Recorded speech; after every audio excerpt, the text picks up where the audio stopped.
All right, here we are with our second episode of Front Seat Conversations with John, Paul, and Beth. where you have a front seat to our lives. Yeah, something like that. Something like that. We have an anniversary coming up. We do? We do. I'm just kidding. That's how I feel. It doesn't feel like it. Most men can relate, I'm sure. July 3rd. I remember that. Only because it's right before July 4th. Yeah, and why I'm just going to stop you right here to say that if you're planning on getting married at any point, don't do it around a holiday. Yeah. Because your anniversary gets swallowed up in the holiday. And it's hard to get reservations if you do something last minute, which we always, we just end up not doing anything. But if we were going to do something, it would be last minute. And we couldn't get a reservation. Yeah, we ran into that a time or two. So we thought we'd talk about relationships, and we're riding down the road, and Beth's talking about coming up with ideas of things we can talk about while we're doing this. And we're doing love languages and my lack of knowledge, as it were, into love languages. Yeah, I thought he had read the book. Yeah, I had it given to me once. The book. It's called The 5 Love. I'm so unhinged today, I can't stop. It's been a hard week, y'all. Some days it's like that. That's the life of real estate agents. Anyway, I thought he'd read the book, okay? So we were just going to dive right in. And then I started asking him, do you know the 5 love languages? And he's like, blue. Kind of do. He does, because I know we've talked about him before. Anyway, it's a book by Dr. Gary Chapman that came out in, I believe it was 1992. And it talks about the 5 love languages. Basically, it's you take this quiz and figure out which is your primary love language, and then that helps you to know how you best receive love and emotion and all that. And that helps your partner know how best to give it. Yeah. It's the concept. Once you read the book and you think about it, you process it all, it really makes sense. I'm sure it does. It's like the right key to a certain lock. It just unlocks it. Well, I feel like I know yours. Yeah, I guess you do. Do you, though? Yeah. Where's the new shoes I was supposed to get today? I'm just kidding. Yes. Well, before we get off, okay, we need to explain what the 5 love languages are. You're right. List them, because some people may not know. Anyway, it's words of affirmation, quality time, receiving gifts, acts of service. I always forget one of everything, no matter what it is in a list. Words of affirmation, quality time, acts of service. Touch. Oh, physical touch. Yeah. Yes. So, go ahead. What's yours? Probably physical touch. We know. The one you forgot. Ding, ding, ding. Which just so happens to be sort of last or next to last on my... Yeah. So I have to make a conscious effort to reach out and touch someone. Just need a hug sometimes. Yeah. I'm a huggy guy. I'm a touchy-feely, huggy kind of guy. I love hugs. Yeah. I like hugs. I just, yeah. And then mine is receiving gifts. Mm-hmm. Words of affirmation. Is that? I think so. Oh. Somewhere in there. Somewhere. When I was thinking about this earlier, I feel like all of them could be my love language. Yeah. Don't you think? To some degree, yeah. What about yours? Probably so. And probably that for most people. Words of affirmation, or I don't know. I love a good gift, but I don't. But you're not so much. Yeah. Yeah. Yeah. There's that. And working together kind of blurs the lines on all that sometimes, I think. Yeah. the water's just muddy. It's just muddy of work and personal and love and all the things, and we get a chance to show it and demonstrate while we're working, I guess. I mean, we do, but people ask us a lot how we do that or whatever, and thinking about it, and we do have to make a conscious effort we will go on date nights, even though we go on, well, I guess you might call it a date. Almost every day we're out somewhere, eating dinner, eating lunch, doing something. We don't do a lot of recreational things together much because we're all always working, but we should, and we do make a conscious effort to do recreational things, or like we do Tuesday movie dates sometimes because they have $6 movies at Sharpsburg, NCG. So we will take a break and do that on occasion. And what are some other things that we do? I mean, we go on some like little vacations and things here and there. We started to. Yeah, we started to. Got an RV so we could go out and try to work from the road since we're in the road anyway. We haven't tried it yet, but we will. The two times we've been have been with family. We still semi-work though. We did work while we were gone, which we'll probably work everywhere that we go. Got a home under contract this weekend. Did. And we were in Carabel. Mm-hmm. That's the way it works. We want to go under contract, go on vacations, the old adage. I mean, that's fine. It doesn't necessarily take our physical bodies to do what we do. Yeah. Our knowledge and expertise. But yeah, aside from that. So, yeah, the date thing. What other dates? Our first date. First date was in Columbus. It was a long date. I'm thinking, do you think that's the best date we've ever been on? I don't know. I mean, together. Don't talk about any other dates. Maybe. Because we know you've had a lot.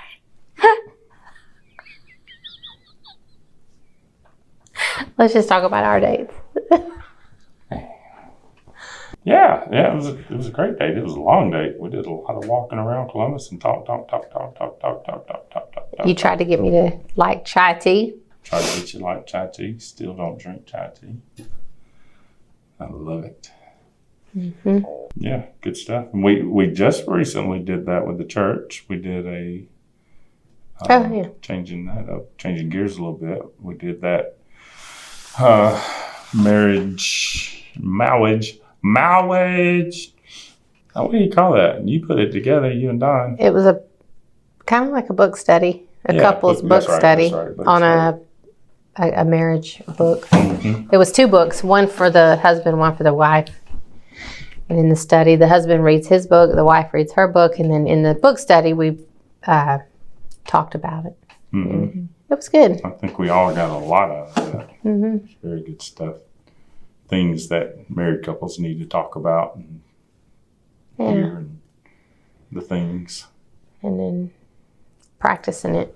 Yep. What we read. Yep. It's pretty important. It's really important to carry out the love languages in that and not forget that mine is receiving gifts. I remember. But you're picky too, so that makes it hard for giving gifts. I'm not picky. You could go into any thrift store or any flea market even and find something that was just old and ratty, and I would love it. Okay. I'll try and do better. Yeah. There is this one time, though. He knows what I'm about to say because I bring it up all the time when we're talking about gifts. Is we were having Christmas one. No, I tried very hard. Okay, I thought I was actually really proud of this. You tried very hard? I you was mean really the proud. sales lady at the Estee Lauder counter tried very hard? She sold me on it. Okay, yeah. I'm in my early 30s. This was Christmas. We maybe haven't been married long. No, late 30s. I was not in my late 30s. We've been married how many years? Oh. Maybe it was in my late 30s, but I was looking really good. This July. You still did. 12 years on the 3rd. It'd be 12 years in July. So you would have been 38 or almost 30. You're about 38. So I was probably 38 when you did this to me. Do we agree? Okay. Yeah. So Christmas came and we were having a wonderful Christmas up in the mountains with all of our family, all of our kids, my mom and dad, the whole thing. And I opened up my gift and it was wrinkle cream. Which I have to say now. She's used. I do use it, but on occasion. But it's expensive. It was expensive wrinkle cream. It was like $100 and something for that little bitty bottle 12 years ago. Mm-hmm. Right. But I thought she sold me. And the reality is I should have been using it probably since my 20s to help prevent what I've got going on now. I mean, honestly, but yeah, at the time I was so offended. Yeah, I didn't live that one down. I forgot what it is, something else. But it was a great lesson for our boys on what not to do. Yeah. See, it really turned out, it was a positive thing. Yeah. And I have wrinkle cream now. There you go. See, I was preparing for the future. Yeah. But anyway, back to the love languages. So if you had to create a love language of your, is there a love language that you would add to the 5? I mean, surely there's more than 5. I don't know. No? I don't think about that kind of stuff. I don't know. That's like asking me my favorite song. Depends on the genre. Right. Well, and things change. Do you think love languages can change? I mean... Over time. Yeah, sure. Absolutely. Priorities change. Things change. Maybe so. I think it's... Yeah, and it depends on your life situation and where today mine might be the receiving gifts, and 10 years from now it might have shifted more towards something else. Mm-hmm. But I think it would always be there, at least in the top 2 or 3. I don't think it could necessarily totally go away. I don't know. Something that I've learned in general about relationships as I've gotten older, gone through a divorce, the things. Marriage is work. Well, yeah. Even as older adults, that we were older adults when we got married. I think you have to work. There's always just let it happen. You have to work at it. Yes. Even though we knew that, I still think it doesn't sink in until you're in the throes of it. Mm-hmm. Really. Mm-hmm. And we've talked about this a little bit before, but I wasn't really ready when we got married. I was still, I guess, grieving, repairing, healing. It's trauma. All the things, even though that was 4 years, 3-4 years, I forget now, time. At least 4 years, I guess, after our separation and all the things. And it was only in hindsight, several years into our marriage, that it finally, really just in the last few years, that it hit me that I was repairing and healing. So it was a lot of work.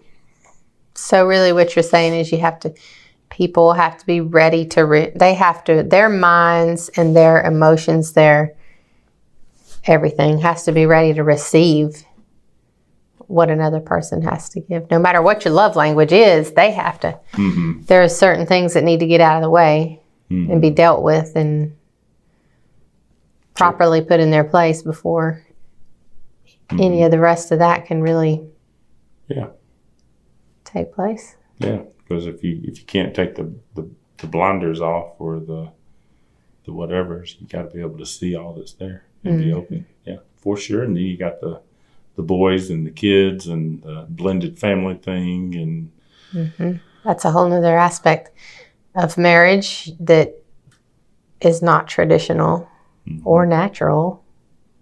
Really, that we'll do some. I'm sure we'll podcast about that. Touch on that deeper topics and things, and won't always be deep like this necessarily. But. Well, I mean, I think these are things that most people are affected by. A lot of people are married, and now more than ever, I mean, it seems like all the time the divorce rate goes up and up and up, and so there's a lot of divorced people, remarried people, maybe by some nugget of something that we say, it could, if it would help somebody or a family, then, I think that's a great thing. I agree. Because we've definitely had a lot of hardship along with the good times. Been broke, living on one income for a while, and failed business, and that's a whole podcast there in itself. Probably all that we went through with that. All that failed business, failed each other, but you just pick it up and go. Keep on moving forward.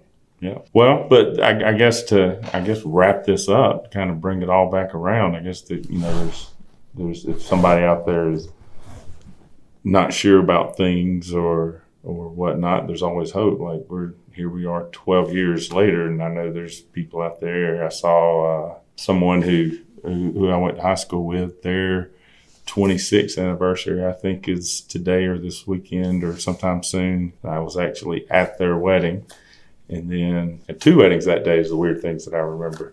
I believe there were 2 weddings that day. We went to both weddings in the same day. And someone else that I know is in their 30-something year. And then you've got an aunt and uncle, and they've been married. I actually had the privilege of DJing a wedding at their event center. Mm-hmm. And I do this thing where I ask if you just got married to get off the stage, and of course the wedding couple leaves. And then if you've been married 5 years or less, you can leave. 10 years, 15 years, and then slowly the numbers get less and less and less. And then I got up to around 30 years, and there was maybe 40 years or something like that of marriage. And there was one couple left, and it was your aunt and uncle. Cousins. And I think we got all the way up to like 63 years or something like that. By the time, We'll never make it to that. I might live 100 and something years old. I don't know. That's the only thing that makes me kind of sad. I'm like, we'll never hit those milestones. Yeah. We're going to But we're hitting our own milestones. But where I'm going with all this is that people, if you put in the work, there's hope out there. And, it doesn't have to be bleak or... Well, you just have to make a decision that it's not going to end in divorce, because there's times in every marriage that it's like, I don't think I can do this. But you just have to have it in your heart and know that that's just not going to end up like that. Going to work our way through whatever it is. Mm-hmm. So, true. Well, I feel like we've kind of touched on about everything. Is there anything we might have missed? I don't think so. Cool. Thank you guys very much for hanging out with us today. In the front seat. In the front seat of our lives. Until the next time. Yep. Until next time. See y'all later. Bye.